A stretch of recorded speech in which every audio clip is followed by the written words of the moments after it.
వినాలనిపిస్తుంది. Thank you media వారికి, ఇక్కడికి వచ్చినటువంటి all actors and director and actresses and మా అమ్మాయి నిహారిక, మా ఆత్మీయుడు ఫణి. సో మీ అందరికీ చాలా చాలా చాలా బిగ్ కంగ్రాచులేషన్స్.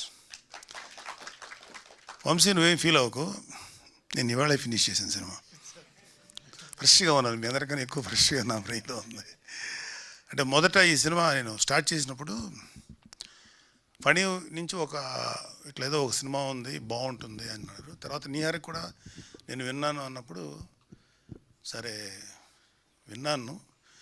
నాకు ఏదైతే వంశీ ఆ రోజు మా ఇంటి దగ్గర అప్పుడు ఒక ప్లేస్ ఒకటి ఉన్నారు, కూర్చోబెట్టి చెప్పాడు.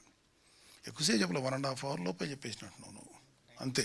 లేదు ఎక్కువ టైం తీసుకెళ్ళి, జస్ట్ 1.5 hour కబుర్లు చెప్పుకున్నాము కానీ 1.5 hour నరేషన్ మాత్రం యాస్టిస్గా తను ఏదైతే చెప్పాడో ఆన్ స్క్రీన్ అదే చేశాడు. అంటే ఇంక రకంగా చెప్పాలంటే ఒక ఉన్నదానికన్నా చాలా బెటర్గా చూపించాడు. నేను ఎక్స్పెక్ట్ చేసినాక చాలా బాగుంది. అండ్ ఫోటోగ్రఫీ చెప్పక్కర్లేదు, అద్భుతం. ఎడిటింగ్ బాగుంది. అండ్ మా Vijay fight master, first time Vijay మామూలుగా కమర్షియల్ సినిమాలని ఫైట్స్ చాలా చేశాడు, చాలా పేరున్న మాస్టర్ అతను.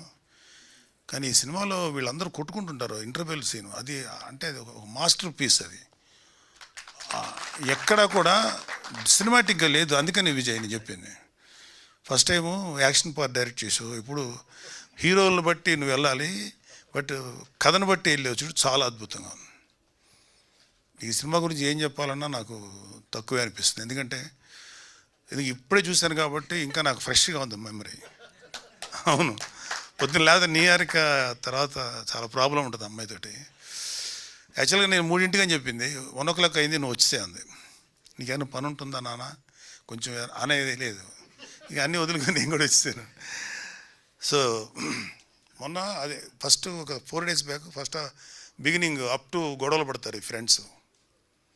ఇది ఈ రిజర్వేషన్ ముందు అక్కడితో ఆపేసాను, ఈ సినిమా చూడబుద్ధి కాదు. ఎందుకంటే ఇన్నేళ్ల ట్రావెల్లో నేను ఈ కమ్యూనల్ ఇష్యూస్ లేకపోతే ఈ కులాల ఇష్యూస్ చూసి చూసి విసుగు వచ్చేసింది. అంటే ఈ సొసైటీ ఇంతేమో, ఇంకెంతకంటే మార్చలేము అని అనిపించింది. కానీ తర్వాత సరే ఇవాళ ఫ్రెష్గా కాఫీ తాగుతా మిగతా సినిమాతో చూశాను. Wonderful Vamsi, wonderful. సినిమా లెంగ్త్ 2.5 hours కదా, 2 hours 31 minutes అన్నాడు. యాక్చువల్గా వీళ్ళు ఈ ఎంసెట్ ఎగ్జామ్ రిజల్ట్స్ వచ్చిన తర్వాత మా ర్యాంకుల గురించి వెళ్తారు. అబ్బాయి పేరు ఏం క్యారెక్టర్, పిక్చర్లో ఏం క్యారెక్టర్, రవియా, ఇడ్లీ మామగాడు. అక్కడి నుంచి సినిమా నువ్వు సెకండ్ హాఫ్లో జాతర ముగిసేదాకా, అంటే it is more than 70 minutes of film, అంటే ఆల్మోస్ట్ ఒక ఫుల్ ఫిలిం యాక్చువల్గా చెప్పాలంటే. అంత గ్రిప్పింగ్గా ఎలా తీసాడో, ఎంత అద్భుతంగా తీసాడు, చాలా గ్రిప్పింగ్గా ఉంటుంది. ఇక ఎలక్షన్స్ అనే పార్టు యాడెడ్గా ఉన్న సినిమాకి ఏమి నష్టం కలిగించలేదని నాకు అనిపించింది. అది ప్రజెంట్ ఉన్నటువంటి పొలిటికల్ సినారియోని చాలా బాగా తీశాడు. ఎందుకంటే రెస్పాన్సిబిలిటీ లేనటువంటి చాలామంది నా ఒక్క ఓటుతో ఏమవుతుంది ఎవరన్నా ఇంకా అని అట్లాగంటే ఆలోచన, ఎందుకంటే మేము ఫేస్ చేసాం అలాంటి మాటలు. అందరూ మనతోనే ఉంటారు, అందరూ మనతోనే మీకన్నా ఎవడన్నా గెలుస్తారు అనేవాడు. నాకు ఎందుకో డౌట్ వచ్చేది, నేను ఎంపీగా నిలబడ్డాను నరసాపురం, ప్రతివాడు మీరే కొడతారనేవాడు. నాకు కొంచెం భయంగా ఉండేది, డౌట్గా ఉండేది. నా డౌటే కరెక్ట్ అయింది, గెలవలేదు, 3rd position వచ్చాను నేను. సో ఈ 2 రాజకీయాలను చూసిన తర్వాత ఆ సినిమాలో మా జనసేన ప్రస్థానం 2019 దాకా అనుకోవచ్చు మీ సినిమాని అక్కడ దాకా. అందుకే నాకైతే ఇంట్రెస్టింగ్ అనిపించింది. అండ్ ఈ ఇష్యూ జరగకముందు, ఈ ఎంసెట్ ఇష్యూ ముందు నుంచి బిగినింగ్ ఒక 5 minutes క్యారెక్టర్స్ రావటం అదోలాగా, అంటే పెద్దగా నేను అట్రాక్ట్ అవ్వలేదు. అక్కడి నుంచి ఇలా బాల్యాన్ని తీశారు చూడు, ఎక్కడి నుంచి యంగ్స్టర్స్ అయ్యి యూత్ అయ్యి ఆ గొడవ జరగక ముందు వరకు హిలేరియస్గా చేసావు, కామెడీ హిలేరియస్గా ఉంది చాలా. అంటే ఎక్కడున్న ప్రతి వాళ్ళకి నాస్టాలజిక్ అంటే గతించినటువంటి, అంటే మీకన్నా చాలా 2 జనరేషన్స్ నేను ఐ థింక్ ఐఎమ్ సీనియర్. 2011లో చూపిస్తారు కదా మీది క్రికెట్ ధోని ఆడటం. అప్పుడు నేను లైఫ్లో భయంకరంగా దెబ్బతిని అప్పుడే ఆ సినిమా చూసి గేమ్ చూశాను. ఒక ఏదో తెలియని ఒక సైకలాజికల్ సపోర్ట్, అది అక్కడితో స్టార్ట్ అవుతుంది మీది. నాది అక్కడితో నా కెరీర్ అక్కడితో ఆపేశాను. సో కానీ వీళ్ళందరూ విలియమా అతను చర్చి వెళ్తాం, ఒక అమ్మాయిని లైన్ వేయటం, అమ్మాయిని ముద్దు పెట్టాలని చేయటం. ఇంకొక అతను ఎవరు అబ్బాయి వచ్చాడా, ఇంకొక అతను రాలేదు కదా, అతను వీడియో క్యాసెట్లు క్యాసెట్లు కదా సీడీస్ తెప్పించుకొని అమ్మాయి చూడటం, చిన్న బ్లాక్ మెయిలింగ్ ధోరణిలో అవన్నీ చేశారు. తర్వాత అబ్బాయి శివ తను కథ స్టార్ట్ చేయటం, అతను ఒక ముస్లిం అమ్మాయిని చేసి సిస్టర్ అవుద్రా అంటే కొట్టేస్తా ఏముంటుంది ఏముంటుందండి ఫ్లేమ్సా అంటే మాకు లేదు అది గేము అది ఉండేది. ఫ్లేమ్స్కి ఇన్వాల్వ్ అయ్యి అంటే చాలా సరదా గడిచిపోయింది. అంటే మేము కూడా కొన్ని చేసుంటాం కదా ఆ ఏజ్లో. మావి కూడా ఒక 1 వే ట్రాఫిక్ గ్లౌస్, వాళ్ళు మా ముఖం చూసేవాళ్ళు కాదు, పాడు కాదు, వాళ్ళతో మేము ఇలా మోగ్గా ఆరాధించేవాళ్ళం, పట్టించుకునేవాళ్ళు కాదు. ఇప్పటికే నాకు అర్థం కాదు, నేనే అంత బ్యాడ్గా ఉండే లుక్కేం కాదు, రీజనబుల్గానే ఉండేవాడిని. ఆ అమ్మాయిలు ఇష్టపడేవాళ్ళు, వాడిని చూస్తేనేమో ఈడేంటి ఈడు ఇలా అన్నాడు, ఈడెందుకు ఈ అమ్మాయితో ఇలాగా లవ్ ఏర్పడిపోయింది, లేకపోతే వాట్ ఎవర్, నాకేం లోపం అని. ఓన్లీ లోపం వల్ల చెప్పే ధైర్యం లేదు, వాడికి ఆ ధైర్యం ఉంది, అక్కడ వర్కౌట్ అయింది. So brilliant Vamsi, brilliant. అంటే కుర్రోళ్ళు అందరూ ఇంక్లూడింగ్ గర్ల్స్, నాకు గర్ల్స్ అందరూ నచ్చారు. అందులో విలియం ఒక రకంగా ఆడపిల్లప్పుడు అట్లా ఉండేవాడు మా చిన్నప్పుడు, అంత అడ్వాన్స్గా లేరు ఇప్పుడు. అంటే ఈవెన్ 2011 టైంలో 10 అంతకన్నా కొంచెం లోకీలో ఉండేవాళ్ళు ఆడపిల్లలు. మేము కూడా మొగ్గా వాళ్ళని ఆరాధించేవాళ్ళం, గట్టిగా వెనక్కి తిరిగి చూస్తే పరిగెట్టి వెళ్ళిపోయేవాళ్ళం, అంత టెన్షన్లు ఉండే. బ్యూటిఫుల్గా చేశారు అసలు ఆ లవ్ సీన్స్ కానీ, లేకపోతే దాని మీద వచ్చే కామెడీ. అందులో ప్రసాద్ ఒకడికి ఫోన్ చేసి లేడీ వాయిస్లో మాట్లాడుతుంటే అతను ఏ అకౌంట్లో అది నా ఇలాంటి పనులు మేము అంటే ఇలా చేయలేదు. కానీ మాకు సినిమాకి వెళ్ళేవాళ్ళం, మా నెల్లూరులో లీలామాల్ ఉండేది, మేము పరిగెట్టుకుని వెళ్ళేవాళ్ళం. కొంచెం ఇంగ్లీష్ మూవీస్ చూసే ఇష్టం ఉండేది, పరమ దరిద్రంగా ఉండే సినిమాకి వెళ్ళేసేవారు. అలా 4-5 సార్లు జరిగేది. మా ఫ్రెండ్స్ ఏంటంటే వాళ్ళు చూసేవాళ్ళు కాదు, ఎరా సినిమా ఎలా ఉందని అడిగేవాడు. నేను దొరికేసాను కదా, ఈడెందుకు ఇంత అదిరిపోయింది రా సినిమా, స్టార్ట్ టు ఫినిష్ అసలు ఊహించవు అంత గొప్పగా ఉంటుంది. నెక్స్ట్ డే ఆడు వెళ్ళేవాడు, అమ్మాయి అతృప్తి, వాడు తిట్టేవాడు. ఇలాంటి కొన్ని పనులు చేసేవాడు మేము. అలాగే అందరినీ ఇట్లా ఏడిపించటం. అలాగే స్టేజ్ మీద ఎవరన్నా బాగా డ్యాన్స్ చేస్తే మాకు జలసి, మేము చేయలేము. అదేదో ఉంది కదా సీను, ఎవడో చేస్తుంటే కింద నుంచి అల్లరి చేసేది ఉంది ఆ ఫ్లేమ్స్ టైంలో. యా ఇక్కడ మా కాలేజీలో మీకు తెలిసే ఉంటుంది, సినిమాలో యాక్ట్ చేస్తున్నాడు బాలాజీ భవన్ అని, రోహిణి వాళ్ళ అన్నయ్య, అతను మేము ఒకే కాలేజీ. పాపం అబ్బాయి కమల్ హాసన్ లాగా చాలా బాగా డ్యాన్స్ చేసేవాడు. మా కుళ్ళు, మేము చేయలేము. మరి ఏం చేయాలంటే అతను స్టేజ్ మీద ఉంటే గోల్ చేసేవాళ్ళు, స్టేజ్ మీద దింపేసి అంత తప్పు పనులు చేసేవాళ్ళు. ఇప్పుడు అనిపిస్తాయి ఎంత తప్పుడు పనులు చేసాం, ఒక కళాకారుని అవమానించేవాళ్ళు. సో అవన్నీ గుర్తొచ్చినాయి నాకు మీ సినిమా చూస్తున్నంతసేపు. Really mind blowing. అన్నీ ఎక్కడి నుంచి కుర్రాళ్ళందరినీ ఎందుకు అప్రిషియేట్ చేయాలంటే, నువ్వు ఒక రింగ్ మాస్టర్ లాగా వీళ్ళందరినీ చేసావు చూడు. ఆ బాల్యం నుంచి టీనేజ్కి వచ్చారు. టీనేజ్కి వచ్చినప్పుడు అందరూ బాగా కన్విన్సింగ్గా చిన్న కుర్రోళ్ళు అనిపించింది. ప్రజెంట్కి వచ్చేటప్పటికి పెద్దవాళ్ళ కనపడ్డారు. It's a very difficult task. ప్రతి ఒక్కళ్ళు చాలా మెచ్యూర్డ్గా కనపడ్డారు. అంటే ముందు అది చేశారా? ఫస్ట్ చిన్నపిల్లలు చేశారా? యంగ్స్టర్స్. ఓకే. తర్వాత ఏమో ఇంకా బాగా శుభ్రంగా తిని తయారయ్యారా? దంగల్ సినిమాలో అదే పని చేశారు. అమీర్ ఖాన్ గారు ఏదో మాట అంటారు, అమీర్ ఖాన్ గారిని, సార్ మీరు వయసులో మంచిలా బలంగా ఉంటారు, తర్వాత అంటే పెద్ద వయసు కనపడతారు, తర్వాత మీరు స్లిమ్గా తయారవ్వాలి, సో ఫస్ట్ మీరు బాగా తినమన్నాడు. అంటే ఫస్ట్ యంగ్ క్యారెక్టర్ చేయండి అన్నాడు. లేదు లేదు, నేను ఫస్ట్ బాగా తిని లావ్ అయ్యే క్యారెక్టర్ చేస్తాను. వాళ్ళ వేరే వెర్షన్. ఎందుకన్నా తినేసిన తర్వాత తగ్గటం నాకు వల్ల కాదు, నాకు టార్గెట్ కావాలి, మళ్ళీ సన్నగా అవ్వాలి కాబట్టి అని ముందు ఆయన హెఫ్టీగా ఉన్నప్పుడు క్యారెక్టర్, తర్వాత ఈ క్యారెక్టర్. సో ఏదైనా సరే ఒక క్యారెక్టర్ కోసం తిండి మానేసి లేకపోతే డైట్ చేసి ఎక్సర్సైజ్ చేసి, అంటే మీరందరూ ఆల్, మీ అందరికీ నా మనస్ఫూర్తిగా శుభాకాంక్షలు తెలియజేస్తున్నా. చాలా కష్టం, చాలా కష్టం. అండ్ వంశీ ఒకేసారి 11 నుంచి 14 మంది యాక్టర్స్ని సినిమా ఇండస్ట్రీకి వదిలేరు. చాలా మీలాంటి యాక్టర్స్కి అవసరం ఉంది industry, not only for movies. ఇవాళ ఓటీటీలో చాలా ప్రిడామినెంట్గా ఉంది ఎంటర్టైన్మెంట్ ఫీల్డ్లో, చాలా చాలా అవసరం. సో మీ అందరికీ ఎవరు ఈ కుర్రోడు బాగా చేశాడు, ఈ కుర్రోడు యావరేజ్గా చేశాడు అంటాకలేదు. అందరూ ఎవరి కాళ్ళు బ్రిలియంట్ పర్ఫార్మెన్స్. ఎన్నేళ్ళు ట్రైనింగ్ ఇచ్చారు ఆయన వాళ్ళకి? వా, ఇట్ షోస్ మీరు తీసుకున్న ట్రైనింగ్ ఎంత కష్టపడి చేసింది లిటరల్గా స్క్రీన్ మీద తెలుస్తుంది.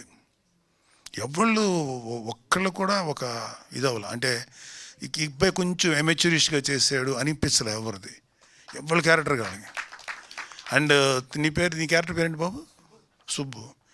ఇతని రిపెంటెన్సు, ఇతని పెయిను, ఆ చిన్న మొండితనం ఆ ఫస్ట్ హాఫ్లో చూపించింది. సెకండ్ హాఫ్లో తప్పని తెలిసిన సార్ అలా ఉండటం, తన రిపెంటెన్స్. అలాగే విలియం నీ క్యారెక్టర్ వీళ్ళని ఇది చేయటం, మధ్యలో వీళ్ళిద్దరి కోసం కృషి చేయటం, ఇతను మధ్యలో వీళ్ళని చెడగొట్టేటువంటి ఆ క్యారెక్టర్. ఏం క్యారెక్టర్ పేరేంటిది? ఏమన్నా నిజం చెప్తున్నా, ఆ కుర్రాడు ఎంత బాగా చేశాడంటే తెలియకుండా అతను మంచి ఫన్ యాంగిల్ ఉంది. And you are going to be one of the best comedy actor అవుతాయి డెఫినెట్గా, బిలీవ్ మీ.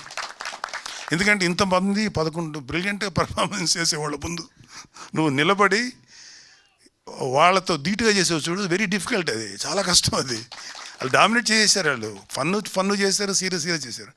వాళ్ళకి వ్యతిరేకంగా నిలబడి నువ్వు చేసింది చాలా నచ్చింది.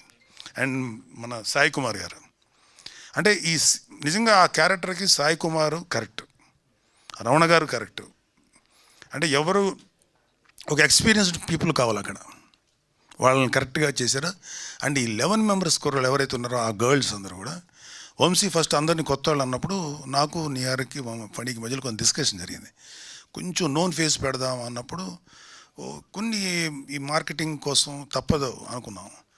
కానీ నేను మళ్ళీ ఫణి ఏమనుకున్నాం అంటే, లేదు వంశీ ఆలోచించిందే కరెక్ట్. అక్కడికి వచ్చేటప్పటికి అతని గత సినిమాల తాలూకు ఎఫెక్ట్ చూసేవాడు మైండ్లో పడకూడదు.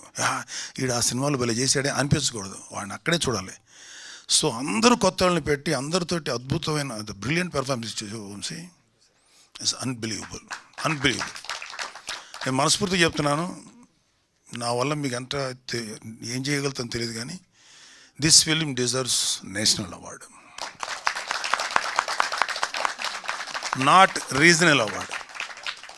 రీజనల్ అవార్డు కాదు, రీజనల్ అవార్డ్స్ ఉంటాయి, best regional film, but national award. ఎందుకంటే there are 5-6 national awards.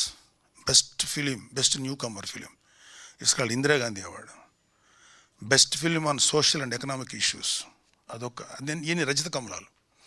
And best film on national integration, best children film. అదే Indira Gandhi best new directors film. అలా ఇంకో 4-5 ఉన్నాయి. దీని తర్వాత రీజనల్కి వస్తారు. I'm very fortunate that I got Nargis Dutt award, అంటే best film on national integration, రుద్రవేణికి 1986లో వచ్చింది. మీ సినిమాకి ఏంటంటే 2 ఉన్నాయి. నేషనల్ ఇంటిగ్రేషన్ అంటే కులాలు మతాలకు అతీతంగా మనుషులు ఉండాలనే మాట, అదేవిధంగా ఇష్యూస్, ఎకనామికల్ ఇష్యూస్, ఆర్థికపరమైన ఇష్యూస్, 2 కేటగిరీలో మీరు ట్రై చేయొచ్చు.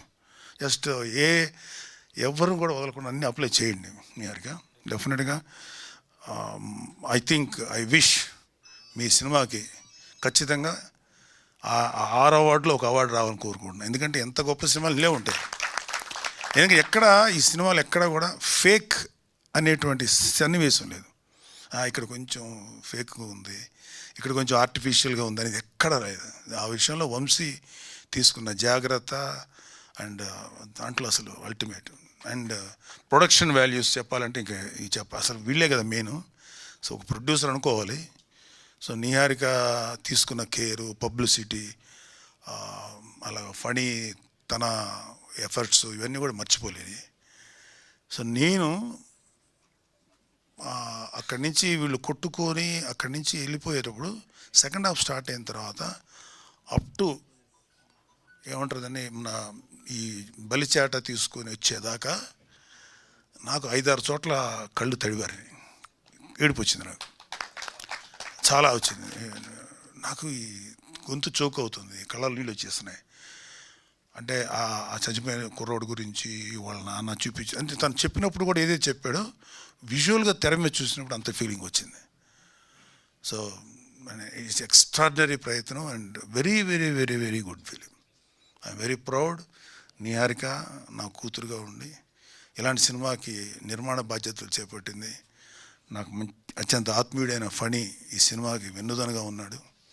అండ్ ఈ captain of the ship Vamsi ఏదైతే చెప్పాడో అది జెన్యూన్గా తెర మీద చూపించారు. మీరందరూ బాబు you done magic. Prasad character అదేంటో వింతగా ఉంటాడు. ఆ క్యారెక్టరు ఎప్పుడు ఎలా తనకు ఫన్నీగా ఉంది నీ క్యారెక్టరు. అంత దీంట్లో కూడా నువ్వు ఎమోషన్ చేసి ఆ కోనేరు దగ్గర కూర్చొని మందు తాగుతూ ఉంటారు. ఆ ఎమోషన్స్ అక్కడ అద్భుతం చేసి అక్కడ ఆ కుర్రాడు సైలెంట్గా ఉండి ఎందుకు అంత సైలెంట్గా ఉన్నాడు అంటే ఆ కన్నీళ్ళు వాడు ఫీల్ అవుతున్నాడు. అబ్బాయి రిపెంటెన్స్, వాళ్ళిద్దరి మధ్యలో ఉండే స్నేహాన్ని మళ్ళీ ఒకళ్ళని కలపాలని ఇంకా రాని అబ్బాయి ఎవరో రాలేదు కదా, అతను ఫీలింగ్స్ ఇవన్నీ మైండ్ బ్లోయింగ్. ఏమి చెప్పవచ్చుందంటే ఈ cinema this film deserves 100% national award. మీరు అన్ని కేటగిరీలకి అప్లై చేయండి, including direction, special effects, whatever, feel ఆర్ఎల్స్, యాక్షన్. మా విజయ్ అద్భుతంగా చేశాడు.